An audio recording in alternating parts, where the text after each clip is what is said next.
working. So it looks like we are back. I think the audio is all up and running.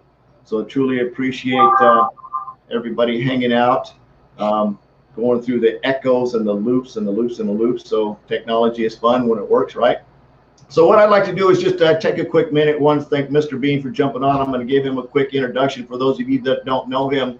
He's a U.S. Desert Storm veteran. He's created multiple six-figure income earners and multiple millionaires in his industry. He's the number one. He's currently the number one income earner, and in his first week of launching the company that he's currently with. Has businesses in over 30 countries. He's been featured in multiple magazines like Success Publications, Success from Home, the Gold Standard magazine, most recently featured in the New York Times magazine as master promoter. He was named ambassador to Houston, Texas for his work with at-risk youth. He's a loving and devoted husband and father, absolutely cool dude, has a huge heart, loves helping people, and we were affectionately referred to him as the People's Champ. He has a goal to positively impact the lives of 100 million children directly and indirectly. So with that, Mr. Bean, welcome. I'm just going to jump right in here. Just want to tell us your story, brother. Tell us where you started, what it was like, what happened, and how you ended up where you're at now. You mean from the beginning? Well, as far back as you want to go. Man, I say, well, as far back as you want to go, it's, as I say, I was born with a lot of generational person. Let's just say that. And grew up in a part-time, full-time household, most of the time single-parent household, government assistance, welfare, just everything that you can have happen to you when you're looking from a rags to riches story. Let's just say that. The one thing that they had was, again, a lot of love and a lot of discipline when it came to my family who was there, and it really set me up, set me up for success early on in my life. And when I went to the military to kind of separate myself from that environment, get a fresh start. I came home, went into real estate and business, and the rest, as they say, is history. So that's kind of how it started. So I will pick up wherever you want me to pick up from there. So great. So what do you think in terms of getting into real estate and moving into real estate? So I can relate to the growing up poor part.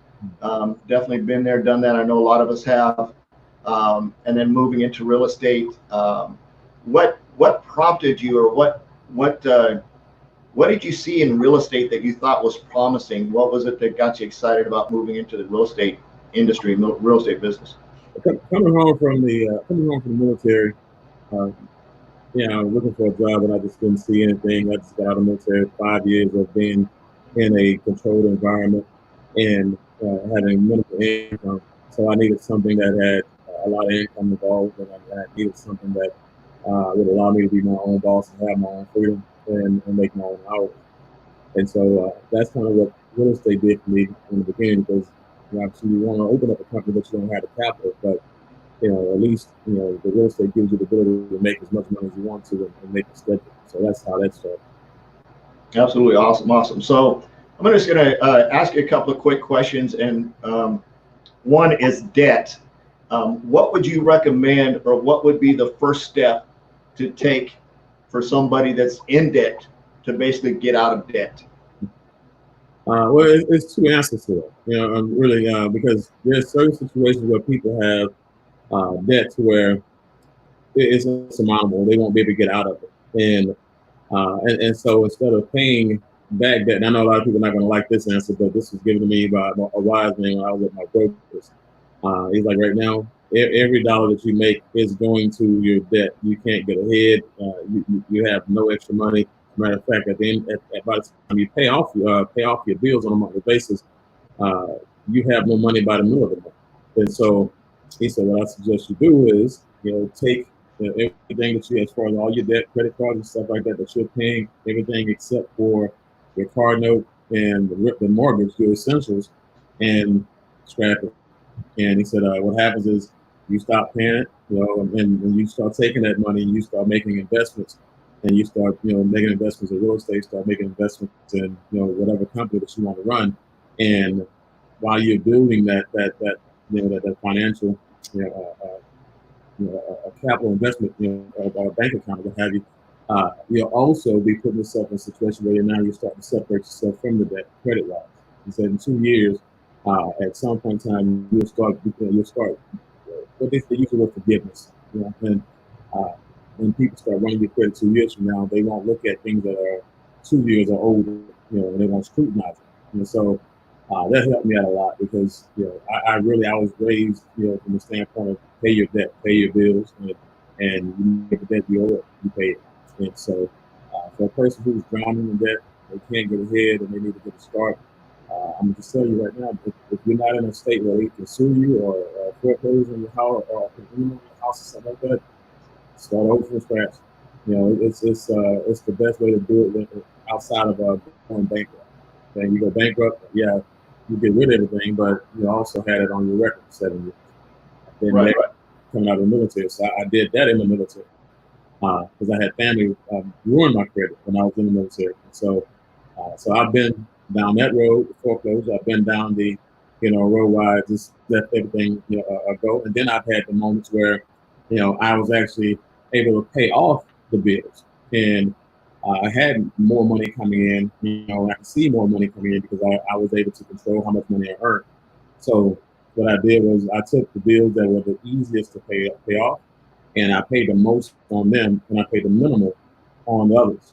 And so once I liquidated, that the smallest bill, I took 100% of that and added to the next small bill. And so every month I would pay a bill off, and I would take those monies and start paying off the next bill, and paying off the next bill, and the next bill, and you have no bill. So those are my three, getting out of debt scenarios when it comes to bill. So moving from the getting out of debt side, which is going to correlate right to my next question, is how important is it, in your opinion, to have good credit? Like I said, depending on what you want. Some people, I know people who are extremely successful, 8-figure people who start off with horrible credit in the 500s because they didn't use the credit, they used the capital, and they leverage other people's credit. And so when you are now at a situation where you actually run a company and you need lines of credit, that's actually a necessity. Then you really do need it, and that's why when you're getting out of debt, you want to make sure you start working on your credit, building it up, not to use it, for retail stuff, and things that normally people want to credit over, and just for a rainy day or when that day comes when you're able to do business when credit is required. So again, it's just there are different ways to do business that needs your credit, and then there's different ways to do business where you don't.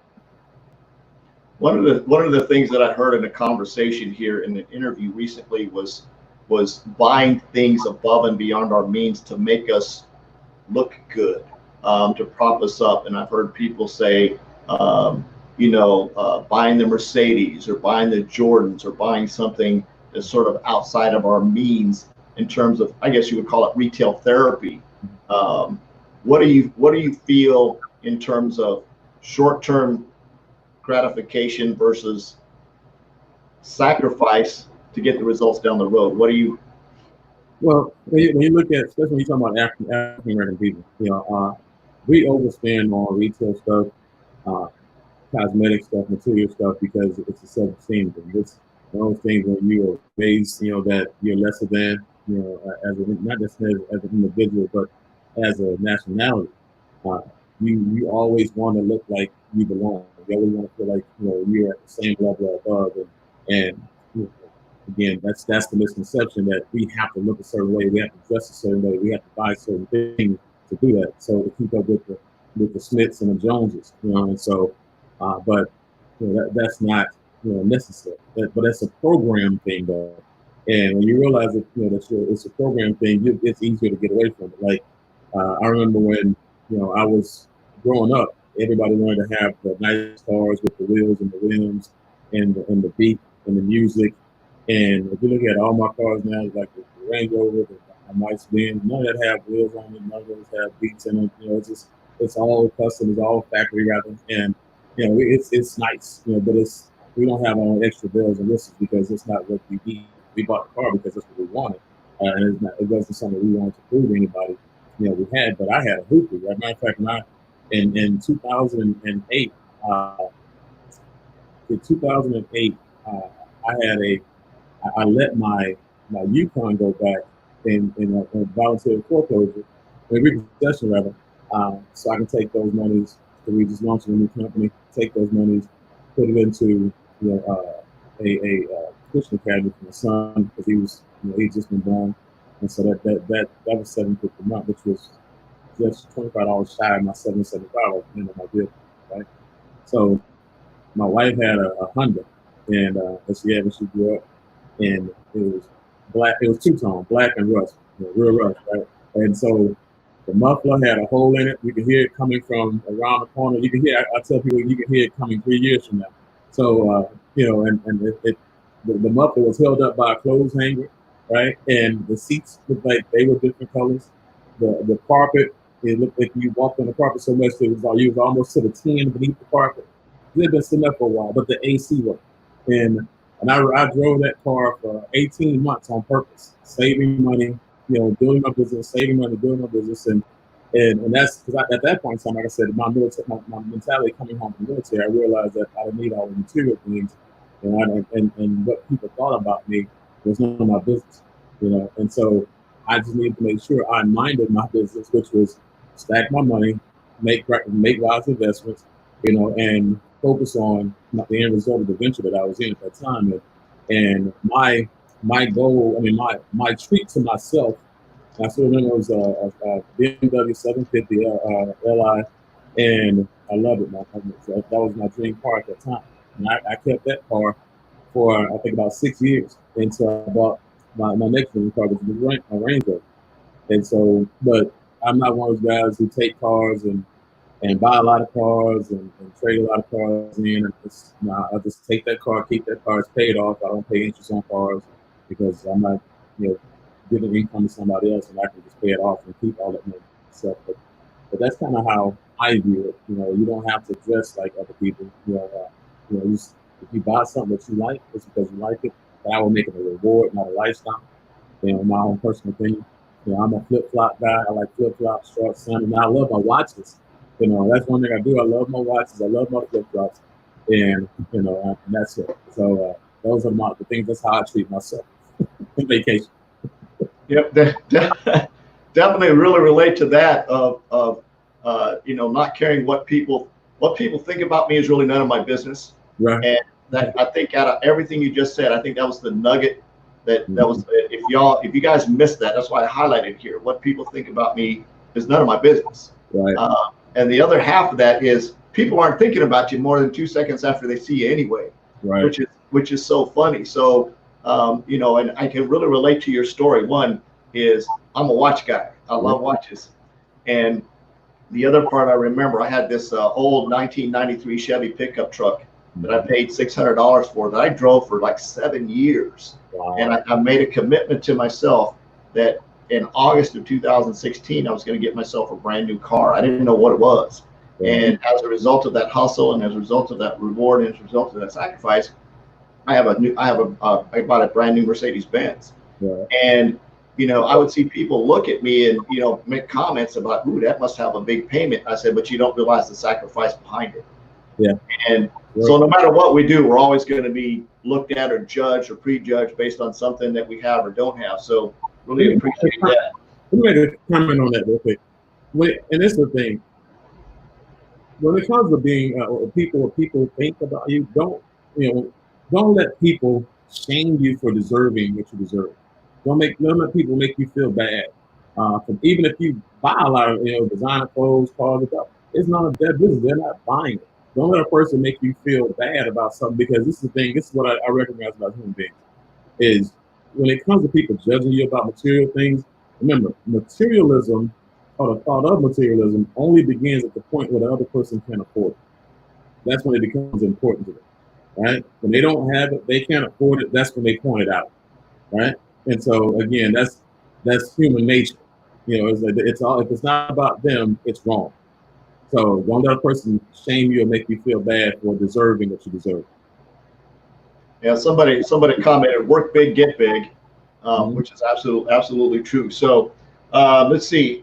As a Black male, how important is it to own a business? Well, it's important to own a business. period, especially with African American people, because when you look at African American people, every time you in the past wanted to own businesses, you had instances where you were, run out of business intentionally, or you see over in Tulsa where you had Black Wall Street burned down, And so when you look at, the thing, you now building a legacy. I have two sons, so me building a legacy for my sons to carry on and teach them, not just to hand to them and for them to inherit. They have to, understand how to run business as well. So I'm raising millionaires. It's important because all of my generational curses financially stopped with me, and then, so my coach, my mentor, they basically helped me, get away from the things and the philosophies that I had that kept me broken. I had my father, my grandfather, and people before me broke, and so now I'm teaching my sons, the philosophies of the rich and the wealthy, and how important it is for them to now start, a legacy of being entrepreneurs, so that can carry on in our family and carry on in our name. It's very important. Right. Absolutely. Appreciate that. And what next question is, what is the first step young people should take to starting a business, and when should they get a mentor? Well, that is the first step. First of all, like I said, at the end of the day, any money invested without coaching and counseling is an unwise investment. And so if you have no knowledge or wisdom on what you're investing in or how to invest, just because it sounds like a great idea doesn't mean it is. You have to have somebody who's really taking you and saying, hey, look, this is wise investment, or this is something I wouldn't do because I've done that before, or I know of people who've actually lost a ton of money in that before.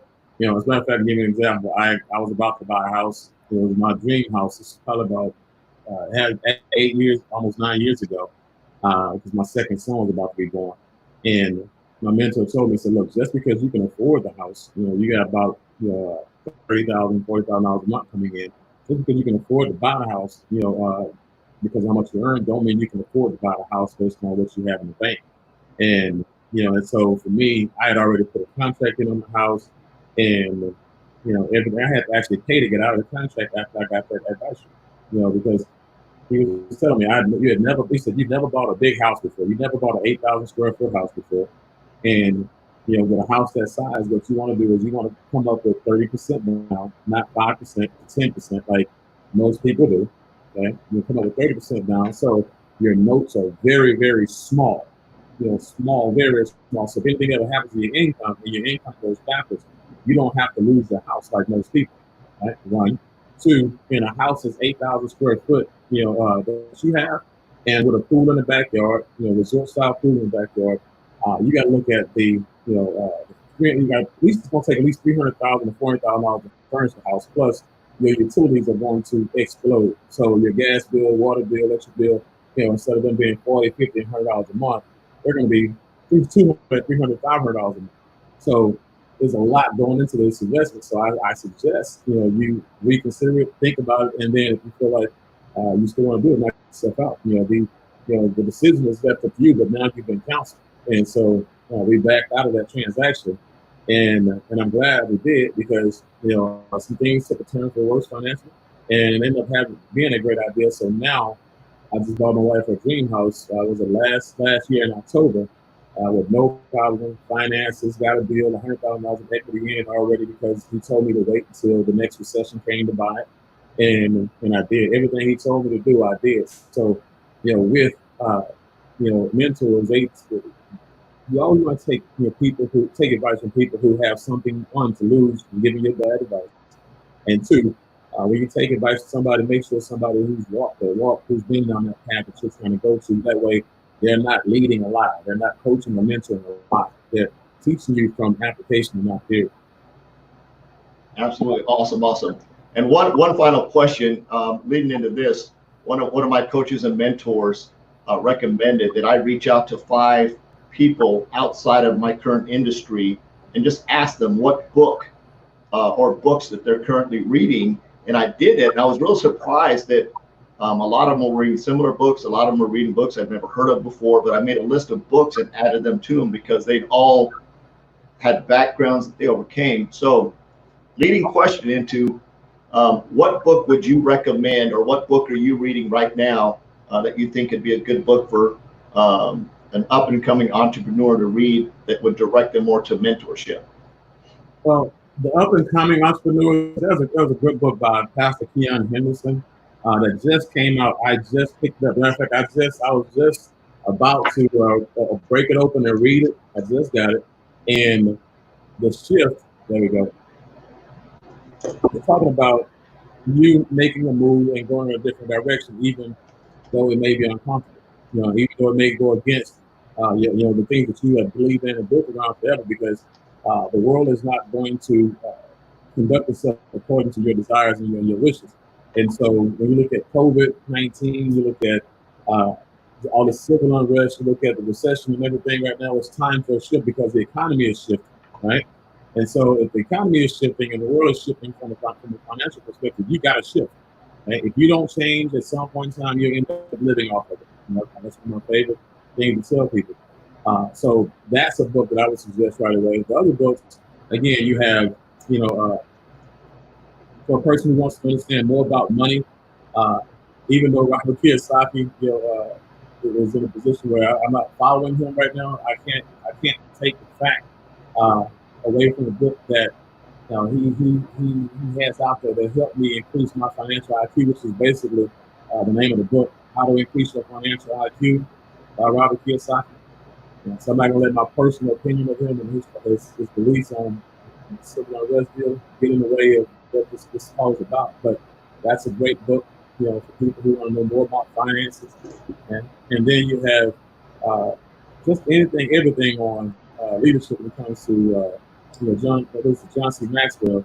His leadership books are amazing because you're going to need those while you're leading people, not just who work for you or people who are in your company and your businesses. You're going to have to learn how to lead people who you're doing business with as well.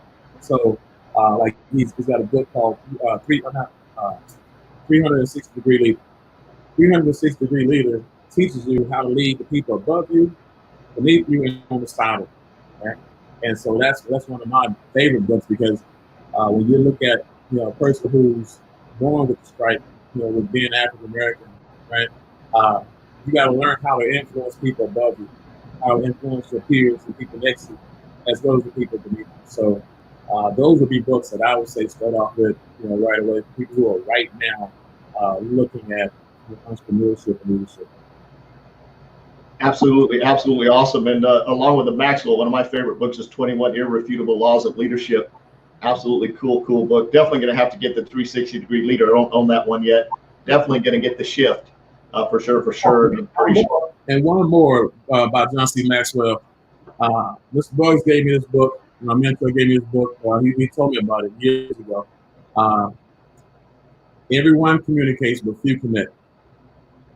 Everyone communicates, but few connect. And I in all of his books, I bought the audio and I got the book as well because I may be riding around, in my car, I might be on a run or something or whatever it is, and I hear something that gets me, and I'll go back to that book, and then I'll pop over the book and I'll read into it and expound on it. But that book teaches you how to connect with people and really have people embrace you, embrace your vision, embrace your mission, whatever it is, and so they feel like you're not talking at them, that they feel like you're talking to their spirit. So that's a really good book for people who who may be, especially today, with all of our young society, a lot of people are very shy and introverted, and so that's going to be a great book for our introverts.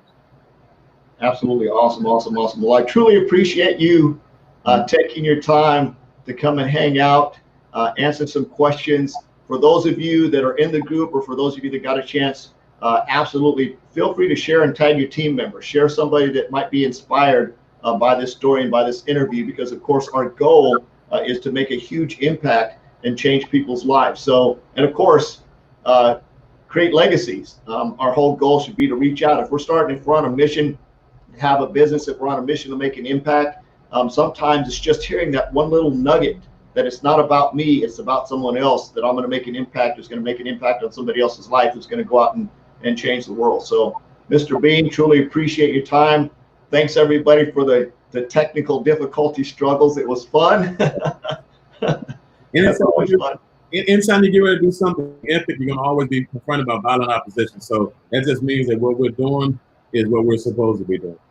Absolutely, absolutely. Appreciate you, sir. Love you, appreciate you. This is Forrest out in St. Louis. I love you. Jesus loves you. There's absolutely nothing you can do about it. Mr. Bean, thank you very much. Just go out and make an extreme impact. Peace out. We'll see you in the next episode. Bye-bye, y'all. Okay.